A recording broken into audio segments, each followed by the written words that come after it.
నిఘా TV news కు స్వాగతం. ముందుగా హెడ్లైన్స్. సహనానికి మారుపేరు దలైలామా పీఎం మోదీ. ఏపీ ప్రజలకు గుడ్ న్యూస్, కేవలం 100 రూపాయలతో భూముల రిజిస్ట్రేషన్.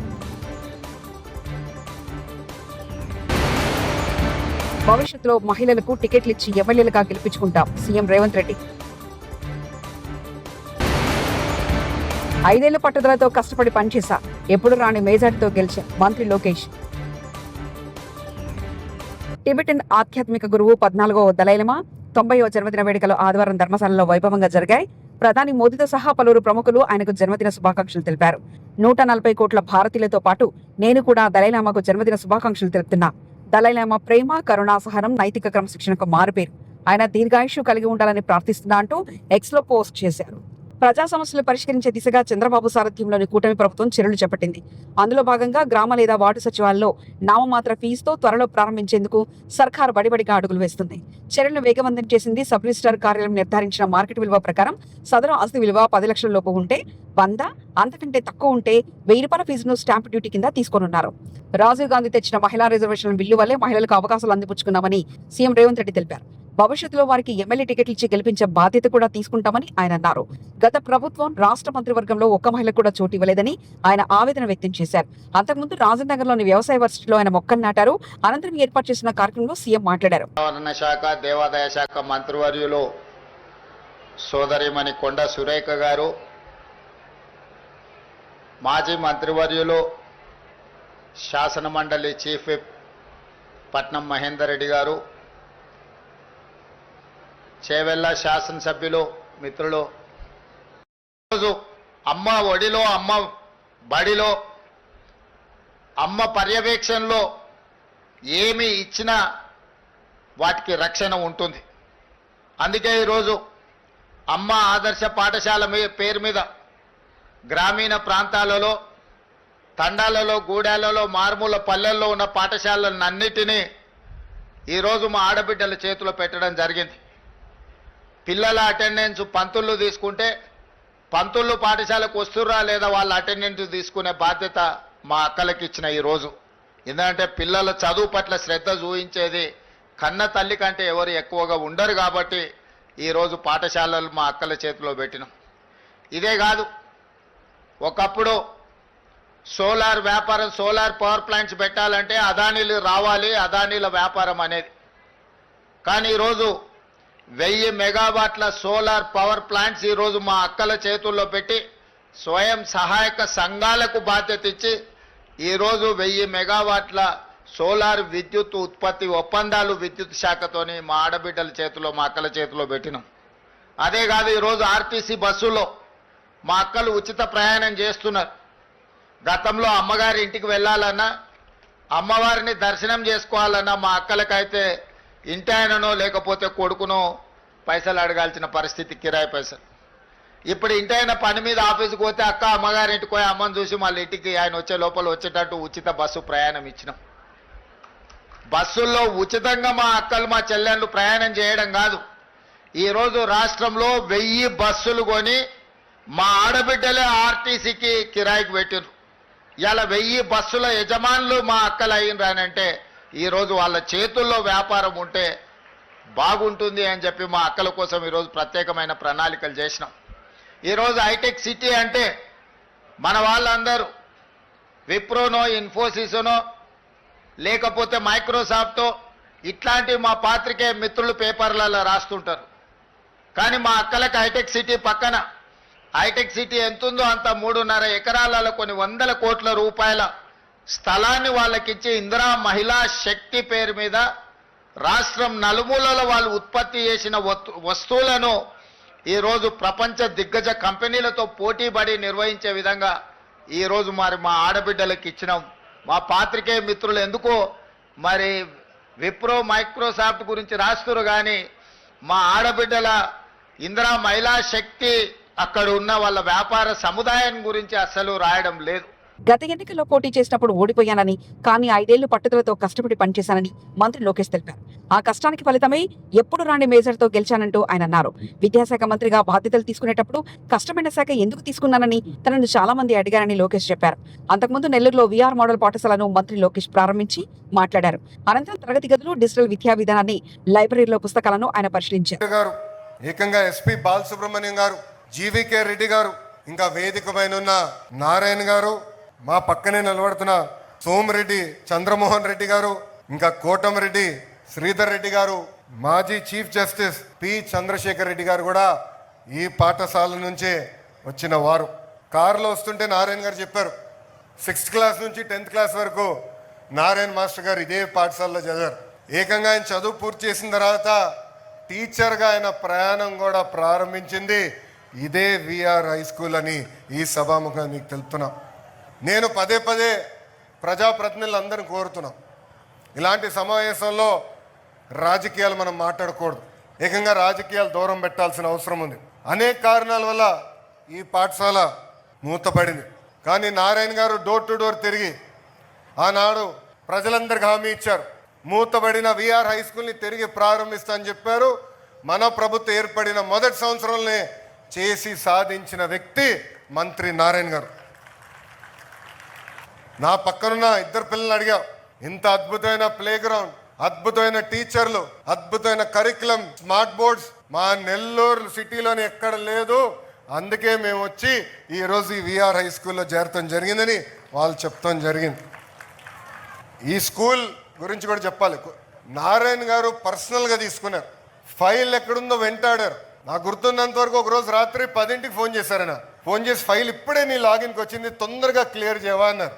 చేస్తాను సార్ అని ఫోన్ పెట్టా. అంటే పొద్దున్న చేద్దాం అనుకున్నా. మళ్ళీ 30 నిమిషాల తర్వాత నారాయణ మాస్టర్ గారు ఫోన్ చేసి ఇంకా ఫైల్ క్లియర్ చేయలేదు, ఇప్పుడే క్లియర్ చేయండి అని నన్ను వెంటాడిన వ్యక్తి మంత్రి నారాయణ గారు. ఇది పిల్లలకి తల్లిదండ్రులు ఎందుకు చెప్తున్నాం అంటే, ఒక పట్టుదల క్రమశిక్షణతో ఏమైనా సాధించాలనుకుంటే అది సాధించే శక్తి మనలో ఉంటుంది. మనం 2014 నుంచి 19 వరకు చూసాం. నారాయణ మాస్టర్ గారు పట్టణాన్ని అద్భుతంగా అభివృద్ధి చేశారు. అనేక సంక్షేమ కార్యక్రమాలు కూడా ఆనాడు ముందలు తీసుకెళ్లారు. ఇచ్చిన ప్రతి హామీ నిలబెట్టుకో లక్ష్యంతో ఈరోజు ఆయన పనిచేస్తున్నారు.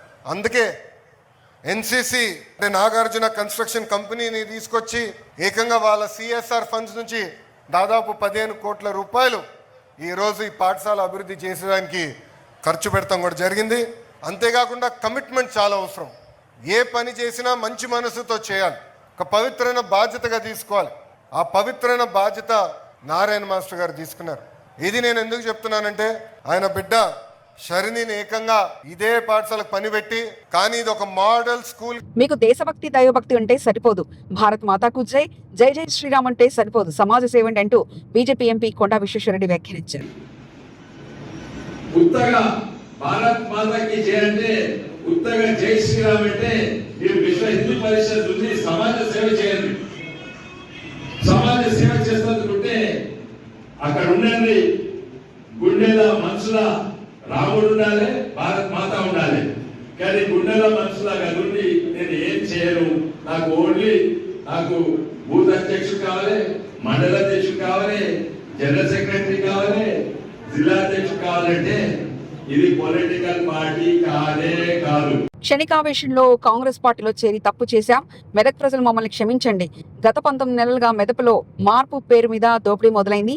కాంగ్రెస్ పార్టీలో కార్యకర్తలకు కనీసం ఆత్మగౌరవం లేకపోవడం కాకుండా అక్కడి నాయకులు, కార్యకర్తల కుటుంబ సభ్యులను కూడా దూషిస్తున్నారు. తెలంగాణ కేసీఆర్ చేతిలో ఉండడమే క్షేమమని భావించి బీఆర్ఎస్ పార్టీకి తిరిగి వచ్చామంటూ కాంగ్రెస్ పార్టీ కౌన్సిలర్ వ్యాఖ్యానించారు.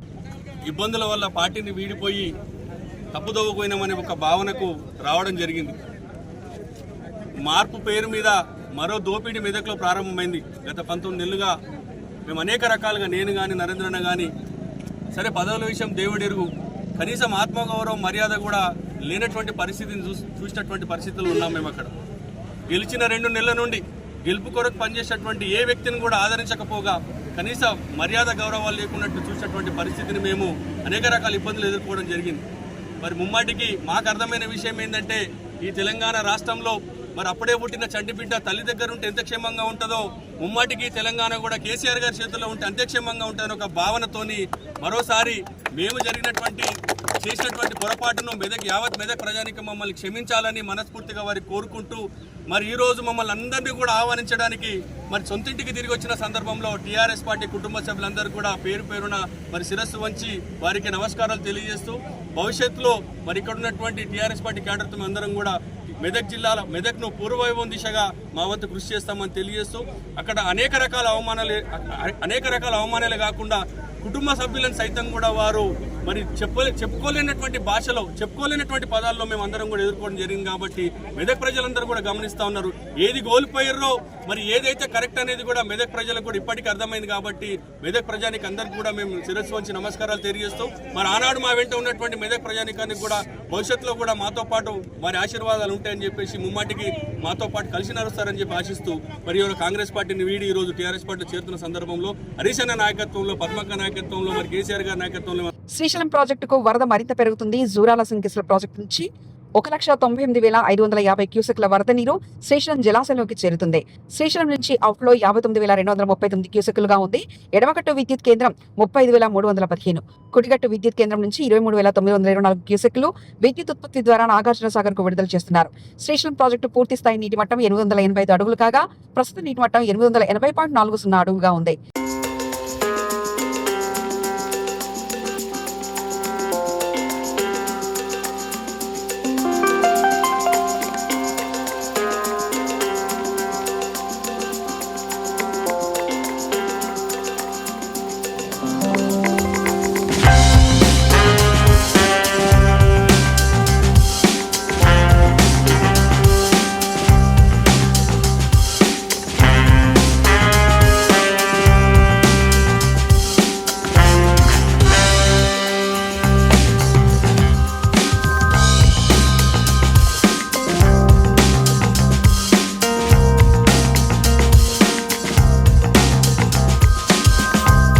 ప్రజా సమస్యల సత్వర పరిష్కారం కోసం నిర్వహిస్తున్న ప్రజావాణి కార్యక్రమంలో వచ్చే ఫిర్యాదుల ప్రాధాన్యతనిస్తూ త్వరితగతిన పరిష్కరించాలంటూ జిల్లా కలెక్టర్ పి ప్రావీణ్య అధికారులను ఆదేశించారు.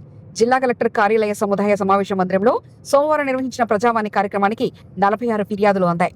జిల్లాలోని వివిధ ప్రాంతాల నుంచి వచ్చిన ఫిర్యాదుదారులు తమ సమస్యలను కలెక్టరేట్ తో పాటు అదనపు కలెక్టర్ చంద్రశేఖర్, మాధురి, డిఆర్ఓ పద్మజారాణిలకు విన్నవిస్తూ ఆర్జీలు సమర్పించారు.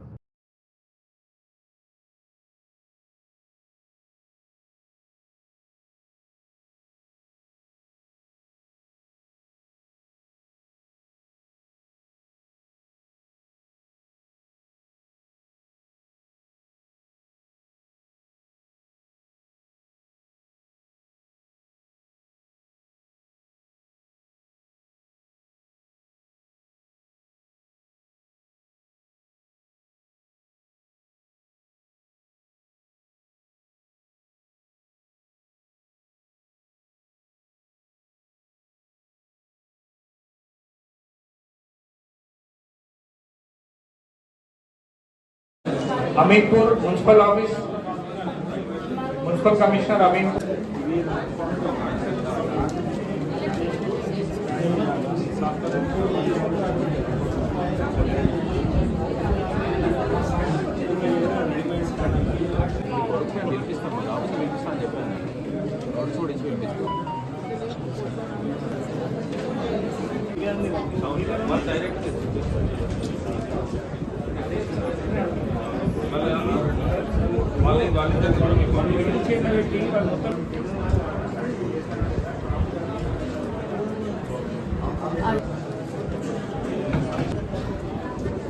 ఈపీఆర్ సంగారెడ్డి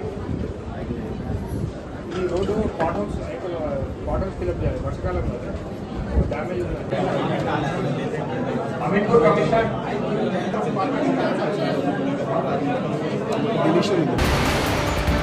సహనానికి మారు పేరు దలైలామా పీఎం మోదీ. ఏపీ ప్రజలకు గుడ్ న్యూస్, కేవలం 100 రూపాయలతో భూముల రిజిస్ట్రేషన్. భవిష్యత్తులో మహిళలకు టికెట్లు ఇచ్చి ఎమ్మెల్యేలుగా గెలిపించుకుంటాం సీఎం రేవంత్ రెడ్డి. 5 ఏళ్ల పట్టుదలతో కష్టపడి పనిచేశా, ఎప్పుడు రాని మెజార్టీతో గెలిచా మంత్రి లోకేష్. ఇవి బులెటిన్ విశేషాలు. చూస్తూనే ఉండండి నిఘా టీవీ న్యూస్.